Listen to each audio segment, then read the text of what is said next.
Hey, welcome back. It's your man Wise, and today I have a great video to share with you all. Kevin O'Leary takes time out of his busy day to mentally smack down the often insufferable Don Lemon. He's obviously well out of his skis in partisan depth in this conversation. Please remember to like, share, and subscribe to the channel. Drop me a comment down below. I appreciate all the love and support.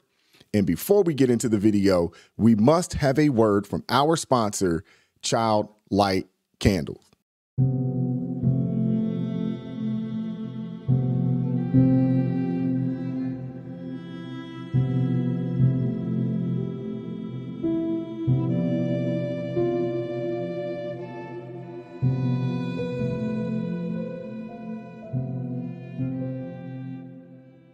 Please support Child Light Candles today. Link in the description box below. These candles are amazing. Support a veteran-owned, family-owned, American-based organization. These are 16-ounce candles with a plethora of fragrances to choose from. My favorites right now are the Black Cherry Merlot and the Frankincense and Myrrh. Buy 5 candles, keep 2, give 3 away as gifts. You have no idea what you're doing for this family and small business. Please support Child Light Candles, fragrances lit for the kingdom. That's why you appear, and you can correct me if I'm wrong, appear to be supporting Donald Trump, because here's what you said. You've said in the past few days that the Trump civil trial verdict is, quote, an attack on America. You know, he's been ordered to pay $454 million to the state of New York. Why do you say it's an attack on America? And is this why you're saying that, or is this why you're supporting him, because you want someone who is supportive of you buying TikTok? No. Don, don't even put those words near your mouth, because I am not a partisan investor. I am bipartisan. I spend almost 10 days a month right now walking up and down the aisles in Congress. Every congressman and woman and senator knows I support small business. Red, blue, any color you want. We represent, my small businesses in America represent 62% of job creation. Not 50, 62. And what I've been watching lately in Congress and watching these bills, for example, Science and Chips and the Inflation Reduction Act, I didn't see any money in there for my guys. And so I started making noise. And they took my meetings, both sides. They know I don't have a partisan bone in my body. I'm on a mission to support small business. Everybody knows that. So whether it's Biden or Trump, I'm agnostic. But I need the go-ahead from either side, because this is a complicated deal. Now, regarding this, I will say this, just to piggyback off of Mr. Wonderful, one of my favorite sharks from Shark Tank. He's 100% right. Small business is the bedrock, the foundation of this nation right here. Almost all businesses across the United States of America are small businesses. I bet most of you guys didn't know that. Nearly half of U.S. employees are employed by small businesses. Although a majority of small businesses, over 80%, operate without any staff, these entities still employ 61.6 million people all across the country. What we do know is Democrats and rhinos alike, they overregulate. That's what the government does. They overregulate. They pass bills that hurt small businesses, small business owners, which also trickles down to their employees, and then it also trickles down to their customers. That we know. 45.9% of our entire workforce works at or for a small business. Now, when you say or hear that most small businesses may not have employees, that's true, but not true. And what I mean by that is that they may not actually have an employee W-2 wise, where they're making sure they pay all the tax and so forth and so on. A lot of small businesses actually employ people through 1099 to where those people have the ability to, one, either start a company themselves and contract themselves or contract their company to other small businesses, or it's just a company, a small business will just say, hey, you're going to be a 1099 employee. We're going to pay you a flat rate. You're responsible for your own taxes, your own benefits, so forth and so on. I mean, small businesses have been the foundation of this nation. Trump's situation in New York, let me finish that thought. It has nothing to do with Trump. Nothing. That story is over. That trial happened, it's over. And I think the problem now is how financial services and investors around the world are watching what's happening in New York. And here's why. The reason we're the #1 economy on earth, and the reason I'm able to attract 30, 40, 50 billion dollars to put it to work here in America, is most sovereign wealth funds and investors in any country anywhere trust our economy, trust our system, trust our laws, trust our transparency, trust our property rights. And what is occurring in New York now is there's an attack on all of those. And that, my friend, is un-American. Okay, and all right. And he's 100% right there. Hey, Kevin O'Leary, he has been saying these exact talking points on any and every media platform that will have him. So I know the Democrats, they don't want to hear it, but this isn't about President Donald Trump at this point.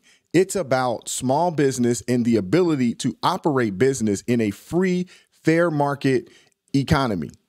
And what New York is doing right now, it's actually damaging that reputation all across the country. And it's actually setting precedents all throughout the country. If these charges stand, it's going to hurt not only businesses in New York, but could potentially hurt businesses all across the country, investors all across the country, and foreign investors who look at our economy as one of the greatest and most fair economies in the world. The effect of what's going on in New York has been catastrophic thus far. When you look at their taxes, their laws, so forth and so on. I keep saying this, and I'm going to reiterate this. Dating back to 2020, New York has already lost 160 companies.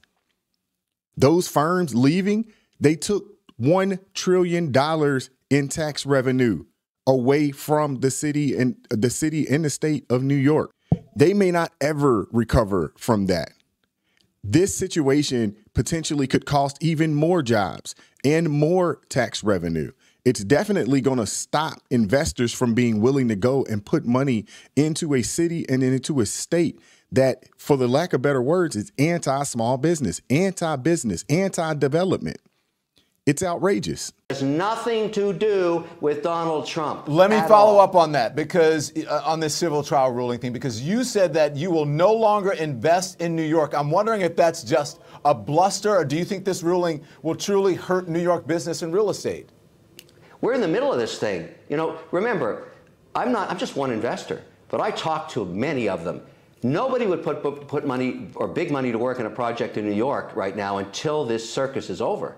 They got to find out how this is going to play out. The way most people are looking at this, Don, and this is really bipartisan, and this is global in stature, they're watching this, and just to give you an analogy, I look at it like a bunch of kids play dress up in court, and the parents are out of the house, and they were having a house party, and they went nuts. The parents now need to come home and fix this mess, because this makes no sense. Shouldn't we allow anybody that has been put through a situation, and my question is, and many are asking this all around the world, does the penalty reflect the infraction?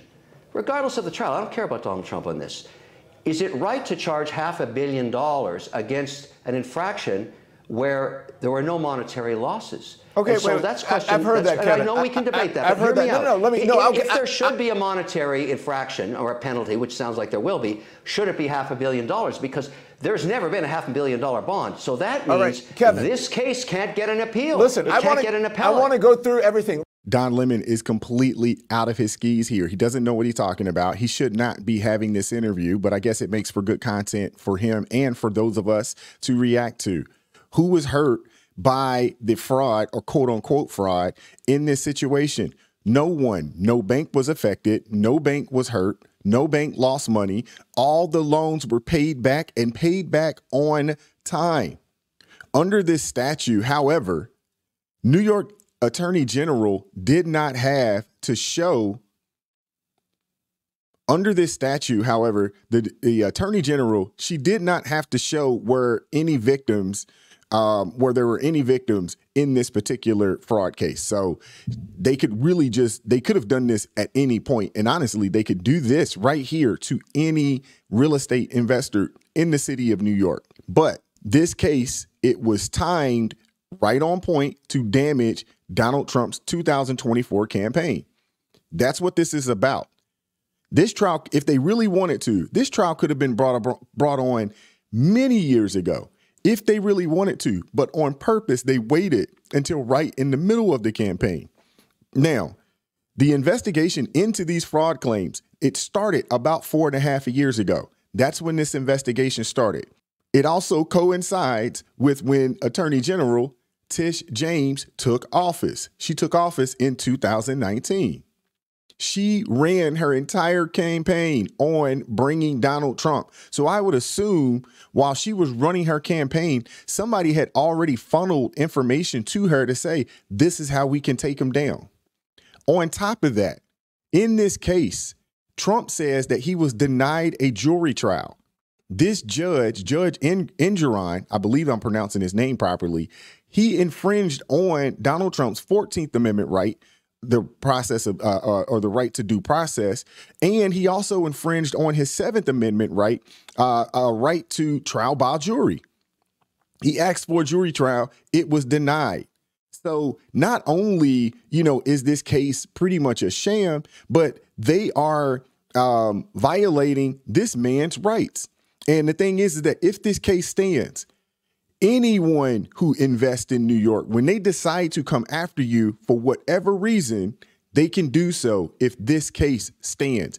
And they can get some lunatic judge out there to basically say, I'm going to be the judge, jury, and the executioner in this situation. You can't have a jury trial because I said so.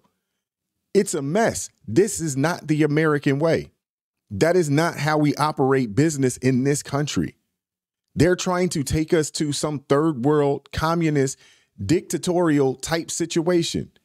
It's not good. And Kevin O'Leary is 100% right. A lot of investors are falling back and waiting to see what happens with this case before they decide if they're going to invest in New York. My guess is that what happens in this case, if these charges stand, there will be no more investing in the state of New York by private investors. It will solely be state and the federal government doing so. Remember, this is streaming. We have a long time. So let's go to your first point, then you can make your second point, and we'll get it in there. So, but you said there's no monetary, and they always say there's no victims. But is that not true? Because it's the taxpayers of New York that did not get the money from Donald Trump, allegedly, or found guilty of lowering the value of properties so that he could get away with not paying taxes. Aren't the victims the citizens of New York City? Absolutely not. And Don Lemon, you should be ashamed of yourself. You're a multimillionaire. I'm sure you can afford, I know you're independent, but I'm sure you can afford researchers. I'm sure you can afford writers. I'm sure you probably have both. And they did not do a good job in educating you on this case, in this situation. In the state of New York, when it comes to property tax, there's three valuation methods in the state of New York that is completed by the Department of Finance to determine how they will market the value of a property. And based on what they determine is how much tax you will pay based on whatever their property tax percentage is, which I did not look up. I'm sure it's ridiculous. The first approach is the sales approach based on the selling price of the property, or comps, what people would say comparable properties. The other is the income capitalization approach based on the actual or estimated rental income of the property. The other route is the cost approach based on the cost of new construction less depreciation. So in all actuality, Donald Trump could say his properties are worth whatever. The state or the city is still going to do their due diligence to make sure that the property tax that is supposed to be paid on said property is right. So this dude, he has no idea what he's talking about. But well, there's never been this law applied this way ever in the last 75 years. This law was used decades ago to protect consumers from salesmen selling overpriced refrigerators. It was never applied to real estate development. So you think it's selective prosecution? And frankly, and I'd argue this way back when this narrative started, and I must tell you, it's definitely selective prosecution. I'm very proud to be part of this narrative, and it has nothing to do with Trump.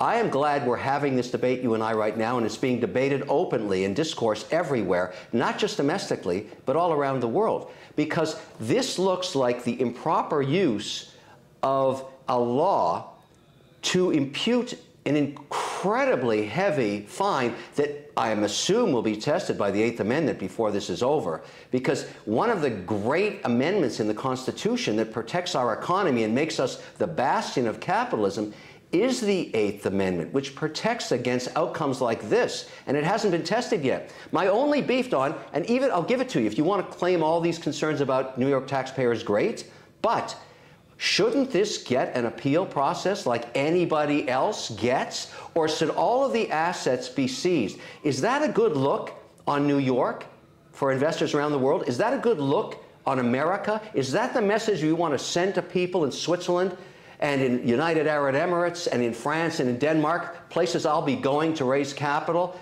next week? They're all asking me the same question.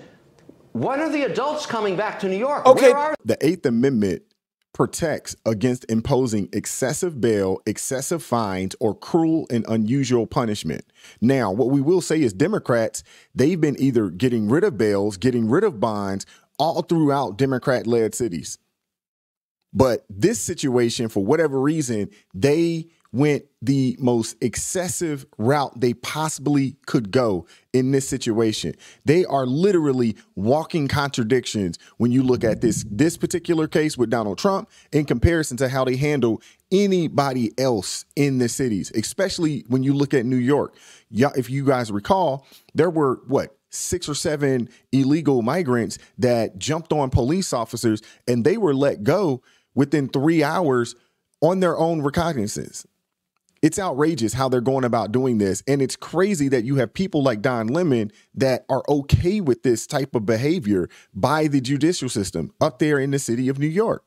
the adults? Okay, but listen, but if Trump is found liable of He already has it's a civil trial. That's Okay, so done. that's what I'm saying. It. If he has been found liable in a civil trial and he's gone through due process, why shouldn't he pay? Don't you think the government would do this with anyone, or you think it's selective prosecution? But if he has been found liable, which he has, then why shouldn't he pay? Don't you think he deserves, or anybody that gets us in an extraordinary situation should have due process? Seizing assets? You don't think he's had due process? It's been adjudicated. It's been 22 days, Don. 22 days. Even in a bankruptcy, you get more time than that. 22 days. No, that's ludicrous. I'm not an attorney, but does the law allow for that? In the house party. Their children downstairs, the parents haven't come home yet. That's ridiculous. You must be kidding me. But I'm not an attorney, or I'm not sure if you are or not, but if that is allowable in the law, of course that he should get due process, of course. Well, I'm just telling you, many people, both Democrats and Republicans, do not feel comfortable about the way this is being run. I think the analogy of kids in dress-up court is a good one, and we should all get an adult in the room to figure this out. Because if this stands and all these assets are seized, that is not a good look on America. I'm sorry. Maybe this Attorney General can giggle in glee, but she just destroyed the pillar of confidence in the American financial transparent system that makes us the #1 economy on earth, and nobody is worth doing that for. I would agree with that 100%. I would agree with that 100%. Kevin O'Leary hit the nail on the head. Not only that, though, they're also destroying the fabric of New York City. They're killing that city, and we're literally watching it crumble and die right before our eyes with these just reckless policies and reckless usage of the justice system. It's awful. And I feel sorry for the citizens of New York, because I'm sure they voted for these people, but they didn't really know what they were voting for. And they probably had no idea what the ramifications were behind something like this. In theory, if you are someone on the left and you just hate Donald Trump, you are suffering from some severe Trump derangement syndrome. I get it. I understand. I get it.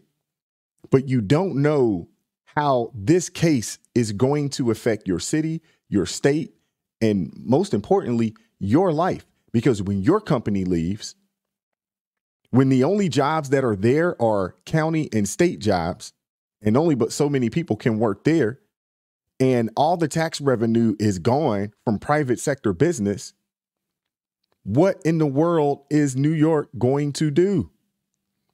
I keep saying this. It's going to be a place that you can't live in.